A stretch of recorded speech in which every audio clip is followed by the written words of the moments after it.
Politik mercusuar pada masa demokrasi terpimpin. Kondisi ekonomi semakin memburuk karena anggaran belanja negara setiap tahunnya terus meningkat tanpa diimbangi dengan pendapatan negara yang memadai. Salah satu penyebab membengkaknya anggaran belanja tersebut adalah pembangunan proyek-proyek mercusuar yang lebih bersifat politis daripada ekonomi. Misalnya pembangunan Monumen Nasional atau Monas, Pertokoan Sarinah, dan Kompleks Olahraga Senayan yang dipersiapkan untuk Asian Games keempat dan Game of the New Emerging Force atau GANEVO.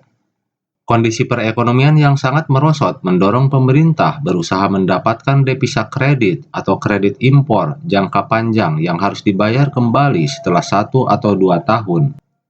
Menteri Bank Sentral Yusuf Muda dalam memanfaatkan devisa kredit ini sebagai deferred payment khusus untuk menghimpun dan menggunakan dana revolusi, dengan cara melakukan pungutan terhadap perusahaan atau perorangan yang memperoleh fasilitas kredit antara 250 juta sampai 1 miliar.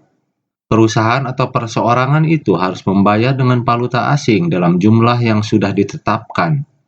Walaupun cadangan devisa menipis, Presiden Soekarno tetap pada pendiriannya untuk menghimpun dana revolusi.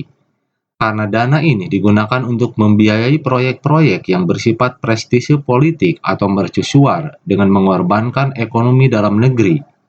Dampak dari kebijakan tersebut, ekonomi semakin semrawut dan kenaikan barang mencapai 200-300% pada tahun 1965. Sehingga pemerintah mengeluarkan kebijakan bahwa pecahan mata uang Rp1.000 atau uang lama diganti dengan Rp1 uang baru. Tindakan penggantian uang lama dengan uang baru itu diikuti dengan pengumuman kenaikan harga bahan bakar yang mengakibatkan reaksi penolakan masyarakat. Hal inilah yang kemudian menyebabkan mahasiswa dan masyarakat turun ke jalan menyuarakan aksi-aksi Tri Tuntutan Rakyat atau Tritura.